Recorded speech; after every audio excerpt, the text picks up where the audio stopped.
The boardroom door slammed shut behind me, echoing like a gunshot in the sterile silence of Harrington Enterprises' penthouse office. I dropped to my knees on the cold marble floor, my tailored suit creasing unnaturally as I looked up at Jordan, his eyes wide with shock and something deeper. Betrayal, perhaps, or triumph. "Please," I whispered, my voice cracking for the first time in years. "Forgive me." It all started 3 years ago in the bustling heart of New York City, where ambition was the air we breathed and failure wasn't an option. I was Alexander Harrington, the iron-fisted CEO of a tech empire that dominated the market in AI-driven analytics. At 35, I'd built my company from a garage startup into a billion-dollar beast, stepping on toes and egos along the way. My reputation preceded me: ruthless, demanding, unyielding. Employees whispered that I could make or break careers with a single glance. Jordan Lee entered my world as my new executive assistant, fresh out of Columbia with a degree in business administration and a resume that screamed overachiever. He was 28, sharp as a tack, with dark hair that always seemed perfectly tousled and eyes that held a quiet intensity. From day one, he handled my chaotic schedule with effortless precision, anticipating needs I didn't even voice.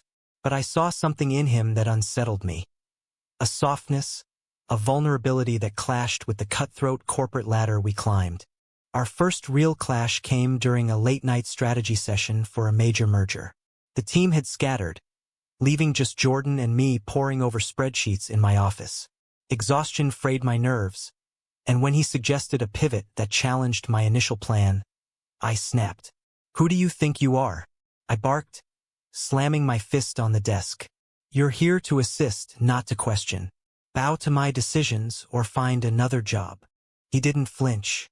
Instead, he met my gaze steadily. "With all due respect, sir, blind obedience isn't assistance. It's servitude." The room fell silent. No one talked back to me like that. In a fit of rage, I ordered him to leave, but not before making him apologize profusely, practically begging for his position. It was humiliating for him, and I reveled in the power. That night set the tone. I was the king and he was the pawn. As weeks turned to months, Jordan proved indispensable. He managed crises with calm efficiency, from averting a PR disaster when a data breach leaked client info to negotiating with stubborn investors. Yet, I couldn't shake the unease he stirred in me. Late nights blurred into personal conversations, him sharing stories of his Korean-American upbringing in Queens, me admitting fragments of my isolated childhood in a wealthy Connecticut suburb. I learned he volunteered at a local LGBTQ+ center, helping at-risk youth. It was admirable, but it made me uncomfortable. My family was old money, conservative to the core, and I'd buried any doubts about my own identity deep under layers of success. One evening, after a grueling board meeting, we grabbed drinks at a dimly lit bar near the office. The alcohol loosened tongues, and Jordan opened up about his past. A high school romance that ended badly when his boyfriend's family disowned him. "Love shouldn't come with conditions," he said softly, swirling his whiskey. I nodded, but inside, a storm brewed. Why did his words hit so close? I dated women sporadically, but nothing stuck. Was it the pressure of my role or something else?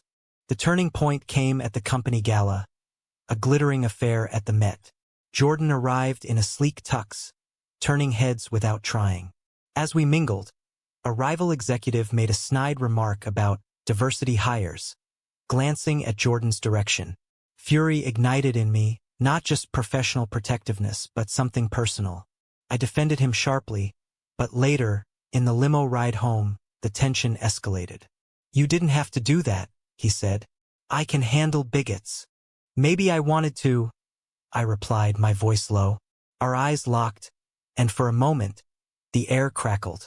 But I pulled back, retreating into my shell. That night, dreams haunted me, visions of Jordan, not as my assistant, but as something more. I woke up sweating, denying the truth.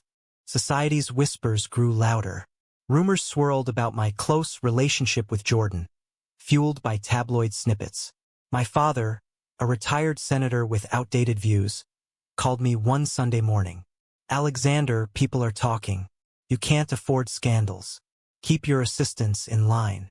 His words stung, echoing the prejudices I'd internalized. I distanced myself, becoming colder, more demanding. Jordan noticed, his efficiency turning mechanical, the warmth fading. Then came the crisis. A whistleblower accused the company of unethical data practices, tying it to my aggressive expansion tactics.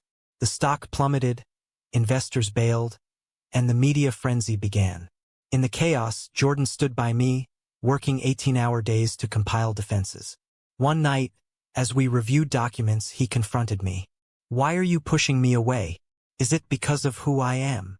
I exploded. "Who you are. This is about survival, not your personal life." But it was a lie. The truth clawed at me. My feelings for him terrified me, clashing with the image I'd built. In a moment of weakness, I ordered him to retract a statement he'd prepared, one that highlighted inclusivity in our corporate culture. "Bow to the narrative, Jordan. We can't afford to alienate conservative stakeholders." He refused. "I won't compromise my integrity for your fear." The argument escalated, words like weapons. He quit on the spot, leaving me alone in the empty office, the weight of my actions crushing me. The days after Jordan's resignation blurred into a nightmare of board meetings and damage control. Harrington Enterprises teetered on the brink, and without him, I felt unmoored. I hired a replacement, an efficient but soulless automaton who couldn't anticipate my needs like Jordan did. Emails piled up, schedules clashed, and the whistleblower's claims gained traction, painting me as a tyrant who valued profits over people. Nights were the worst. I'd stare at the city skyline from my penthouse, replaying our last fight. His words echoed. Your fear. What was I afraid of? Acceptance? Rejection? The Harrington name carried expectations. Marriage, heirs, a picture-perfect legacy. My mother had drilled it into me. Emotions are for the weak, Alexander. Power is eternal. But power felt hollow now. I reached out subtly at first, a text apologizing for the outburst. No reply. Then a voicemail, offering his job back with a raise. Silence. Desperation grew. I attended a fundraiser for the LGBTQ+ center he'd mentioned, hoping to spot him. There he was, laughing with volunteers, his face lit with genuine joy. Our eyes met across the room, and he froze. I approached, heart pounding. Jordan, can we talk? He excused himself from the group, leading me to a quiet corner. What do you want, Alex? The use of my first name stung, informal, distant. I was wrong. About everything. Words tumbled out. The pressure from my family, the fear of vulnerability.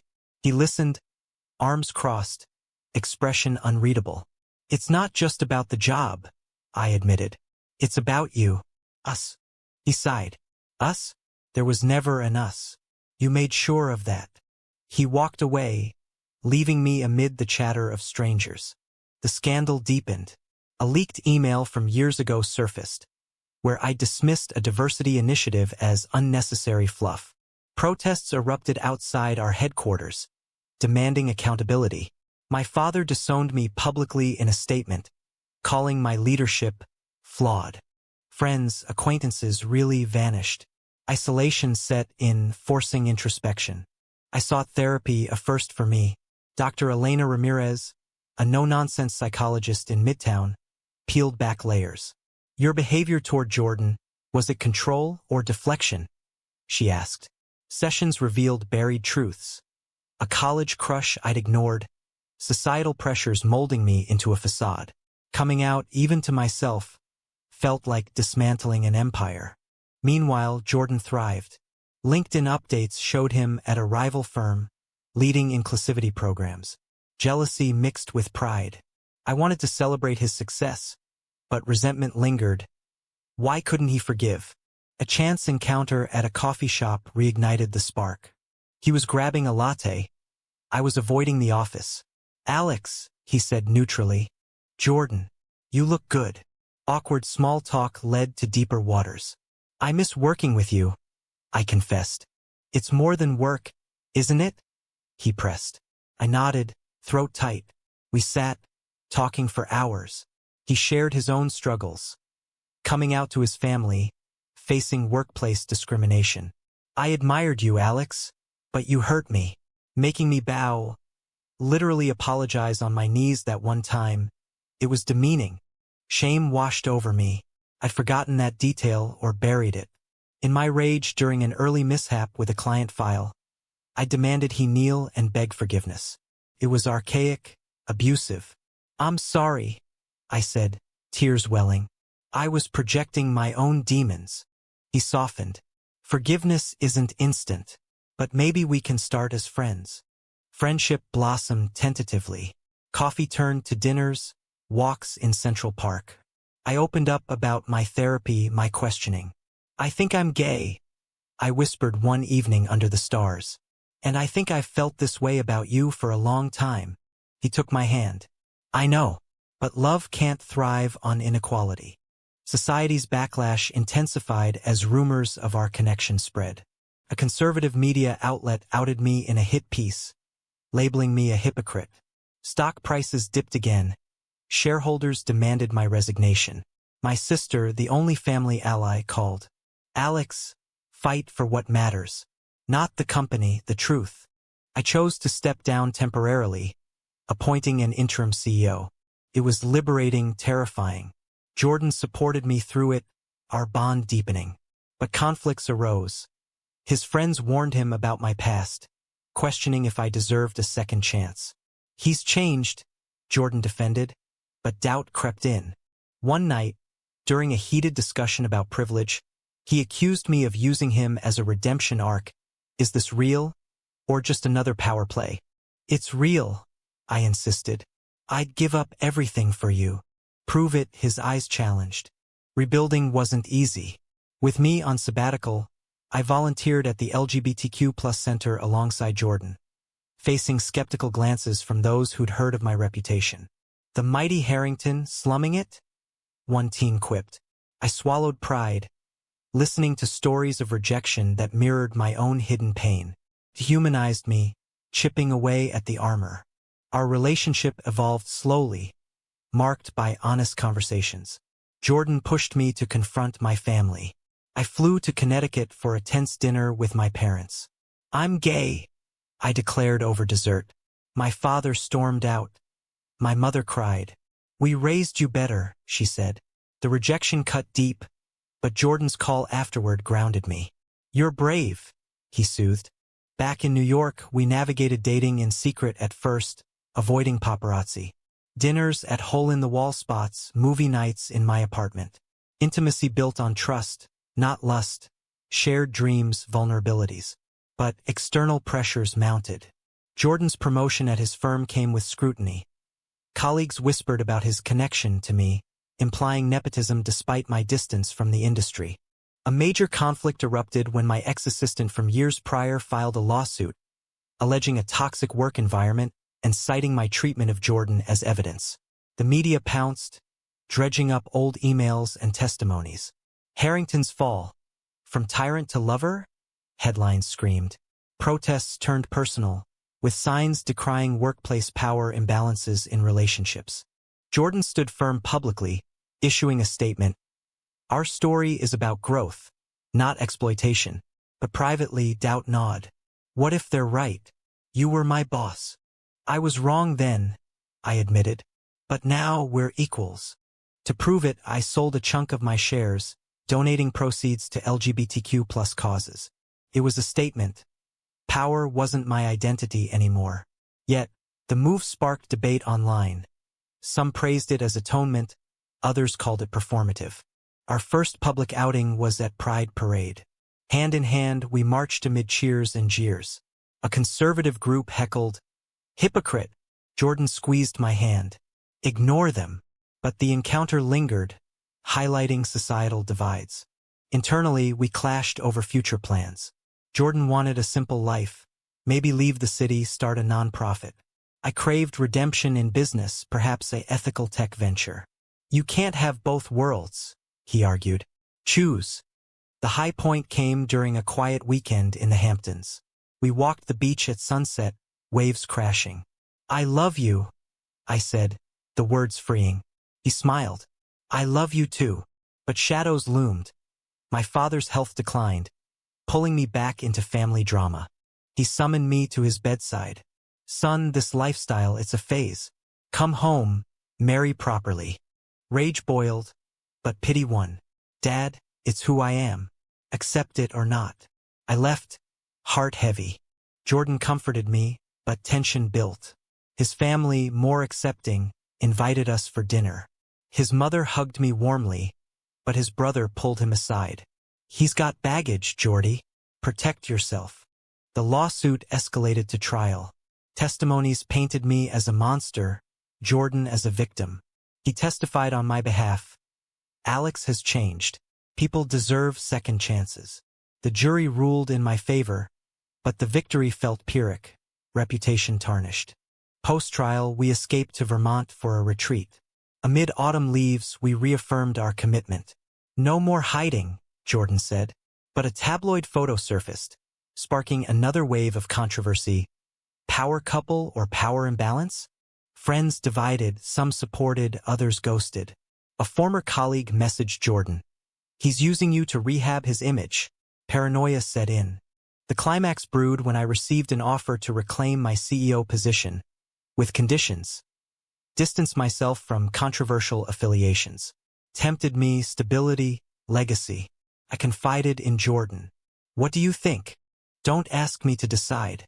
But if you take it, what does that say about us? The offer hung like a sword over our heads. Days turned into debates, emotions raw. This isn't just a job, I argued. It's a chance to fix what I broke. Implement real change from the top. Jordan paced the living room. Change or control? You've always needed to be in charge, Alex. What about us building something together? His words struck home. My past actions, demanding subservience, echoed in every choice. Therapy helped, but habits died hard. I withdrew the next day, declining the offer publicly with a statement endorsing diversity. The board was furious, but relief washed over me. We decided to start fresh. A joint venture, a consultancy promoting ethical AI with a focus on inclusivity. Launching it meant vulnerability, pitching to investors who'd scorned me. Jordan's network helped, but rejection stung. Too risky, they said, eyeing our relationship. Societal pushback intensified. A viral op-ed questioned, can a former bully truly reform, or is it all for show?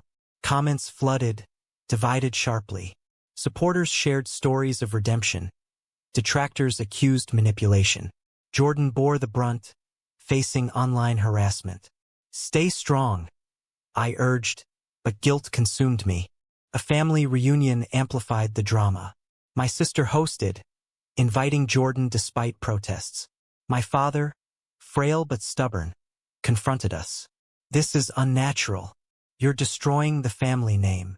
Jordan responded calmly, love isn't destruction, prejudice is. The argument escalated, my mother mediating tearfully. I defended us fiercely, cutting ties if needed. Driving home, Jordan was quiet. Was it worth it? Yes, I said.